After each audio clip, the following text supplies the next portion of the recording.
Pessoal, bom dia. A gente, o assunto que a gente tem hoje para falar, que é o assunto que vocês deveriam estar estudando no momento agora, é a questão do modernismo, principalmente no Brasil, a semana de 1922. E eu acho que o modernismo mesmo na literatura é um assunto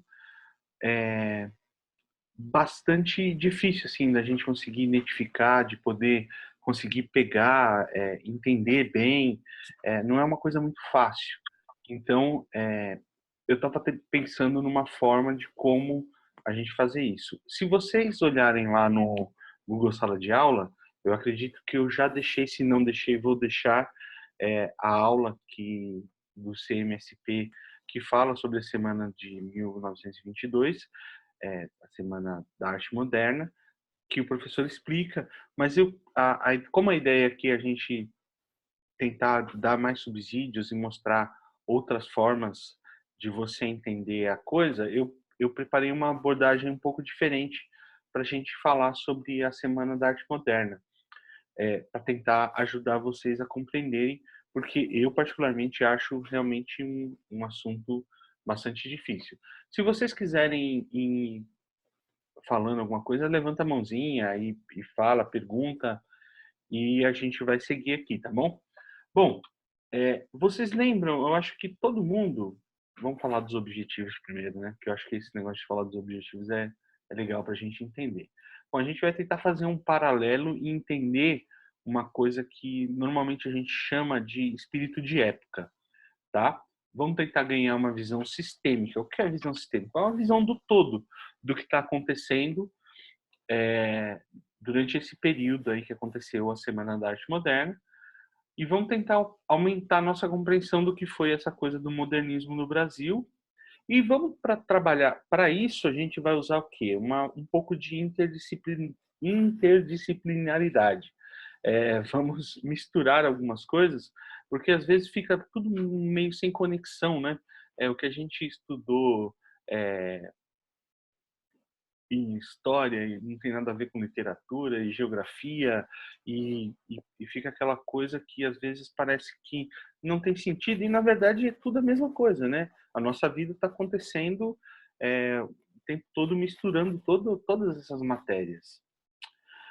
Para lembrar disso, eu trouxe para vocês aqui que eu já passei no começo do ano, só para vocês recordarem, aquela ilustração do húngaro, o Istvan Benay, que ele começa com a imagenzinha ali da crista do galo e a gente vai se afastando e conforme a gente vai se afastando, a gente vai entendendo as figuras aparecendo e o que parece ser não é, e você, quando você se afasta mais, você tem uma visão do todo melhor, né? A minha proposta hoje para a gente entender a semana de 1922, da Semana da Arte Moderna, é fazer a mesma coisa. É a gente dar um passinho para trás e olhar o que está acontecendo no mundo de modo geral e o que aconteceu para a gente poder entender o que eles estavam tratando naquela semana, por que aquilo aconteceu, como é que funcionou, e aí sim a gente entender as características que vai acabar sendo cobrado de vocês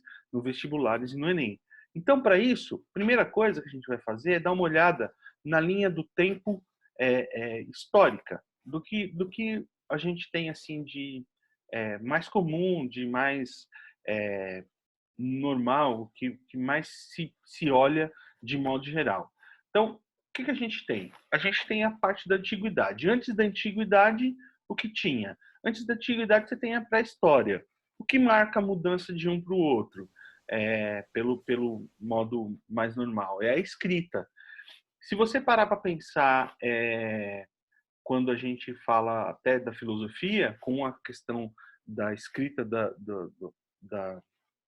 das obras lá de Homero e tal, você tem a possibilidade deles compararem, aquela história de mudar a mitologia para o Logos, e você tem essa primeira mudança.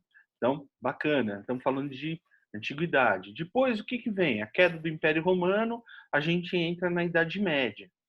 Depois, Um pouco mais para frente, lá 1453, marca, é uma data que eles colocaram como um marco, né? É onde entra a Idade Moderna, com a queda da Constantinopla, que foi o Império Romano do Oriente. Então, quando caiu, marcou o início da Idade Média. E, finalmente, lá depois da Revolução Francesa, a gente tem a Idade Contemporânea acontecendo. Isso é a linha do tempo mais comum que a gente tem da história.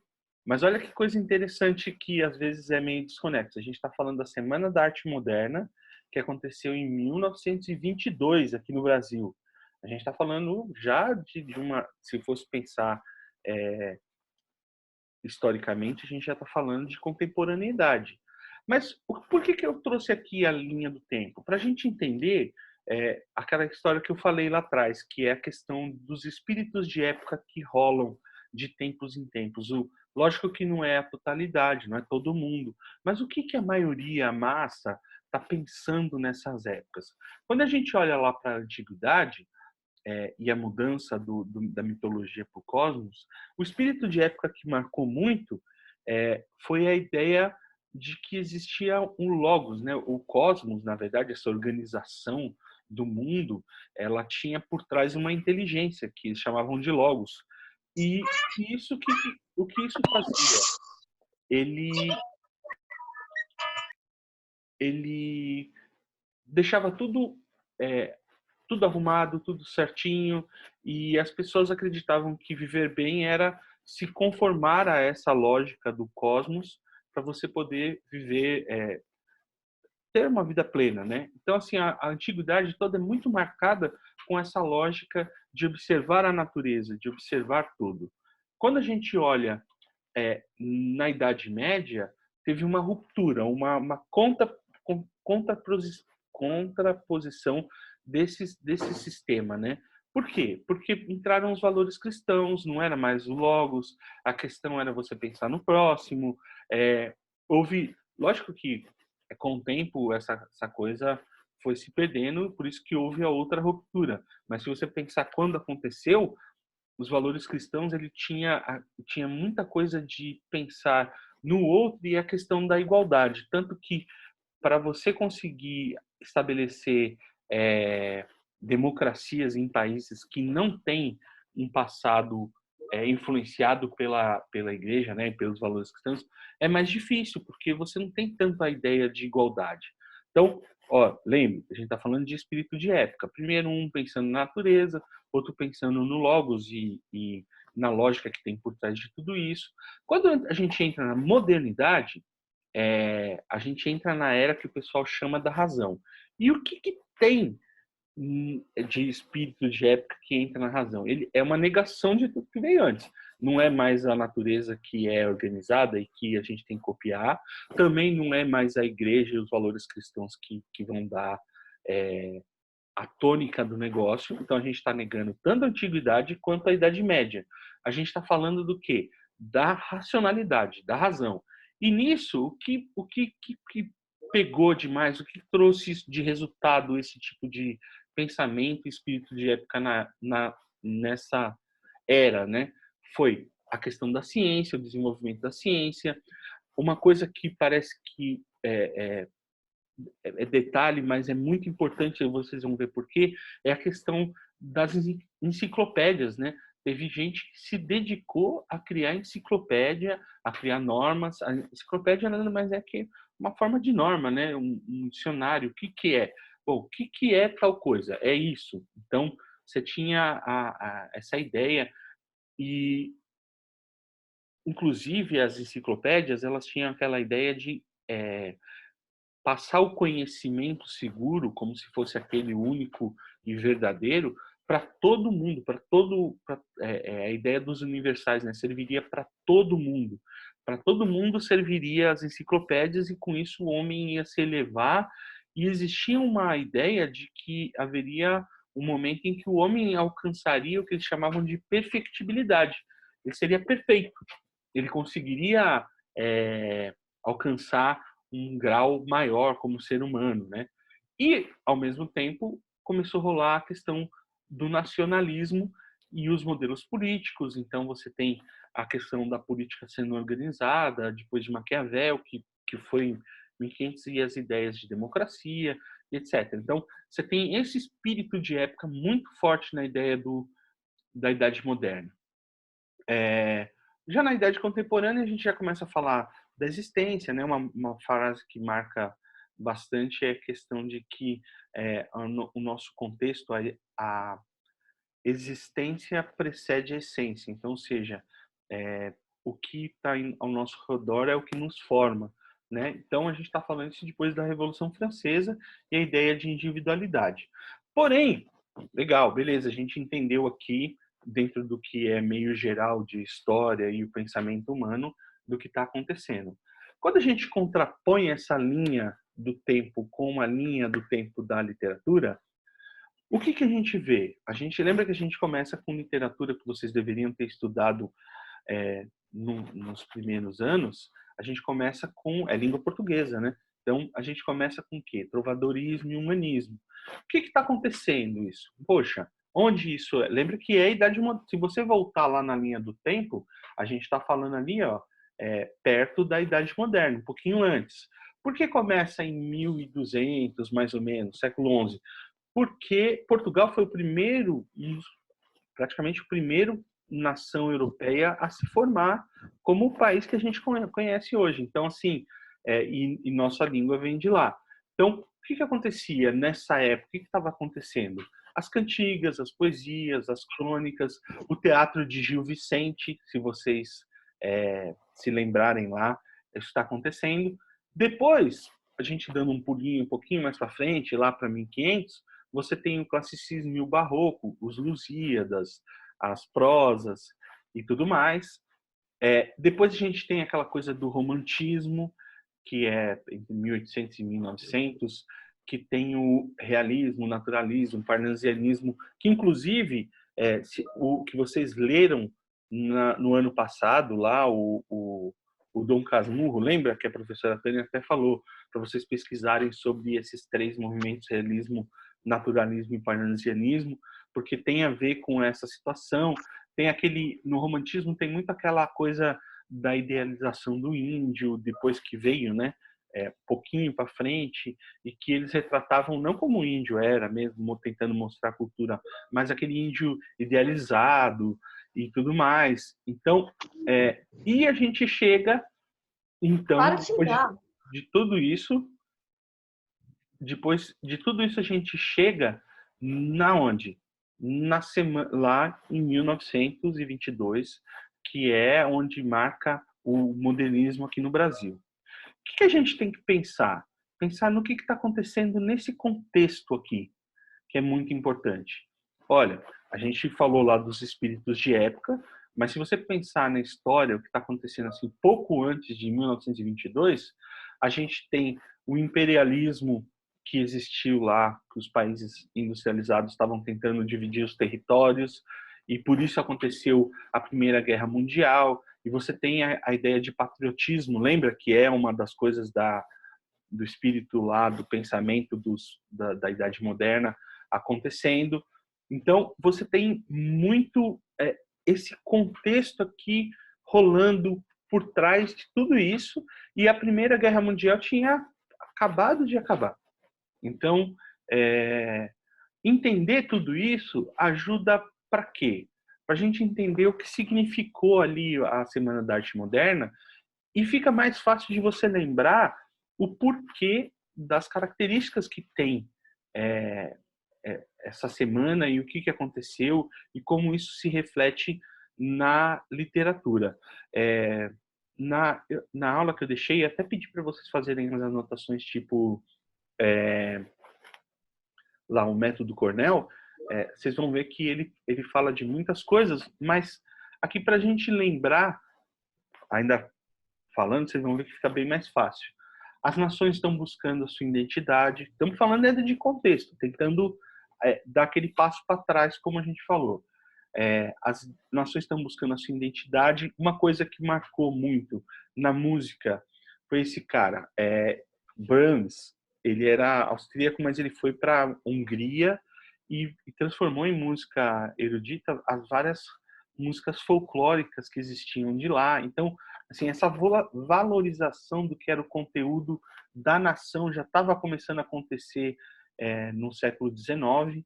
Então, isso aconteceu também aqui no Brasil quando, apesar de ser uma obra romântica, né, que é o Guarani, aquela coisa do José de Alencar, você tem o Carlos Gomes, que é um músico transformando isso em ópera. Então, peraí, olha, a gente tem aqui algumas coisas do Brasil, do Guarani, música brasileira, mas com formato de ópera. Então, assim, a gente está começando a sair fora daquele padrão que lá os modernos queriam instituir com a questão das enciclopédias, com a questão do padrão europeu, né? Existe uma ruptura meio geral de muitos ideais. E aí a gente vai pensar assim, como ideal, né? Por exemplo, imperialismo. Os europeus tinham aquela ideia de que eles tinham a modernidade, eles tinham a civilização e eles iam levar isso para os outros lugares. Então eles invadiram a Índia, invadiram a África, invadiram a China, o Japão, é, tentando impor o modo de ser dele, tentando impor a cultura, e é justamente nesse momento que tudo isso está caindo por terra. Então você tem um mundo civilizado europeu, com essas norminhas e tal, entrando em ruptura. Outra coisa, aquela ideia, lembra que eu falei do espírito de época, da perfectibilidade humana, que o homem ia adquirir conhecimento, conhecimento pela razão ele ia chegar à perfeição, e por isso que eles estavam escrevendo as enciclopédias. Isso aí deu um baita problema, porque, poxa, o homem tá caminhando para isso. O pessoal na Idade Moderna acreditava isso, né? Acontece tudo isso, o homem está melhorando, vai ser melhor, o mundo vai ser melhor, o mundo vai ser civilizado, a gente está levando um padrão, e de repente me estoura uma Primeira Guerra Mundial que mata um monte de gente e é uma manifestação de bestialidade, né? Uma guerra onde as pessoas não conseguem se entender e vão matar um outro, e um monte de país brigando contra outro. Então, você percebe que a ideia, esse ideal de que a razão ia nos tornar melhores, tal, ele começa a cair por terra. Então, assim, essa ideia da Idade Moderna que a ciência nos libertaria, que a razão faria a gente melhor, tudo isso são o espírito de época da Idade Moderna que está em ruptura, que tá tendo um problema, né? E o que acontece? Quando a gente olha tudo isso que eu falei, todo esse panorama, e olha para a Semana da Arte Moderna, olha que interessante são as características mais comuns que as pessoas listam e pedem para a gente, até cobram nos vestibulares no Enem, a respeito da Semana da Arte Moderna, e vou deixar por último as que têm a ver com literatura. Mas olha que interessante, a ausência de formalismo. Por que ausência de formalismo? Porque forma, aquele modelo tradicional de forma, é o que os europeus estavam tentando impor nas nações. Então, assim, a gente negar as formas, negar isso daí, justamente tem a ver com aquela ruptura. Outro, a questão de novo, né, romper com o academismo e o tradicionalismo. A crítica ao modelo parnasiano. Se vocês fizeram a pesquisa da professora Tânia no ano passado, vocês vão lembrar, assim, pelo menos, mais ou menos, de que a ideia do parnasianismo era uma volta à cultura clássica na escrita, né? É uma volta um pouco ao classicismo, dos valores, aquela forma mais tradicional de escrita. Existe uma valorização muito grande do que? Da cultura e da identidade brasileira na Semana da Arte Moderna. A gente está falando das características da Semana da Arte Moderna e comparando com espíritos de época e tudo que aconteceu em volta. Mas por que tem essa valorização? Justamente porque o modelo europeu lá, que nos foi imposto pela era colonial, ela já não estava funcionando mais, já não servia, né? Então, a gente tem fusão de influências externas. Por quê? Porque a galera que estava estudando arte, que estava fazendo isso, com o Brasil sendo colônia de Portugal, demorou-se muito tempo para que se estabelecesse escolas mais sérias aqui no Brasil. Então, quando a gente pensa naquela ideia de colônia, a ideia não é que o reino, né, era Portugal. Então lá estão as escolas, lá está tudo. Criar uma universidade aqui seria contraditório a essa ideia, né? Então se demorou muito tempo para criar a primeira universidade aqui no Brasil. Então a influência do pessoal era muito porque muita gente estava estudando lá fora e trazia para cá. E aí o que acontece? Poxa, eu aprendi isso lá como padrão.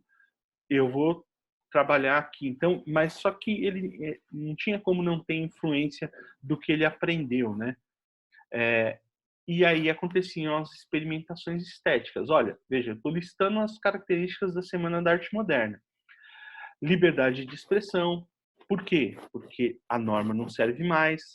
Tá vendo? A gente está contrapondo tudo que a gente viu do que era o espírito de época do modernismo naquela época.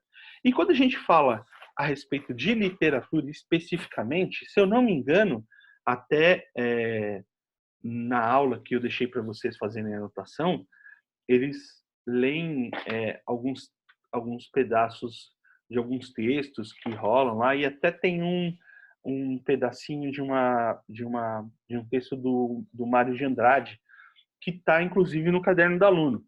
Mas o que rola ali? Uma aproximação da linguagem oral. Então, assim, a gente não está mais querendo saber a norma culta gramatical lá de Portugal, a gente quer falar o português de agora. Se a gente fosse fazer uma comparação, que eu acho muito interessante, que até os alunos brincam, se você assistir o seriado lá, a Sintonia, o jeito do pessoal falar lá na comunidade, você vê que já é muito diferente do que a gente fala na escola hoje, né?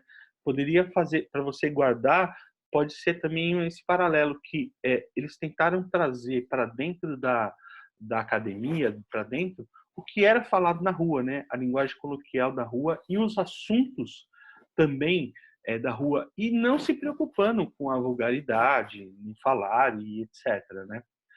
Outra coisa que marca muito a Semana da Arte Moderna são as temáticas nacionalistas e cotidianas. Então, quando a gente olha essas características que a gente tem aqui da Semana da Arte Moderna e pensa em todo aquele contexto que a gente tem, do que veio acontecendo, as mudanças dos espíritos de época, fica mais fácil de você guardar. Por quê que eles estão fazendo isso? Por que ele está com uma linguagem? Porque a ideia é negar realmente a academia, é fugir do que estava vindo de antes. Então, assim, você conseguir identificar isso daqui, entendendo tudo o que aconteceu na época, pode facilitar. E eu deixei aqui uma palavra que a gente usa muito hoje em dia para gravar. Se você quiser gravar em uma palavra a questão do modernismo no Brasil, para você lembrar, né, quando a gente está falando disso, você tem que lembrar sempre que o moderno aqui no Brasil ele era contraposição ao clássico. Então lembra lá de tudo que veio antes lá, o parnasianismo, a volta, romantismo, aquela questão da linguagem rebuscada, tudo que veio antes, que vocês estudaram no primeiro, no segundo ano, que veio de organização e tal, a Semana da Arte Moderna vem para contrapor tudo isso. É a questão da ruptura, né? Como houve a ruptura dos espíritos de época, a gente tem essa ruptura também quando chega na Semana da Arte Moderna, depois de tudo que tinha passado, depois da guerra, depois dessa busca pela libertação das nações e busca de identidade. É época que, se você pensar esse começo do século XX, é quando as últimas nações ainda que estão sob o poder do imperialismo, né, está se livrando, Índia, os países da África. Então você tem essa questão da nacionalização e do patriotismo, a valorização muito grande, não poderia ser diferente aqui no Brasil, né?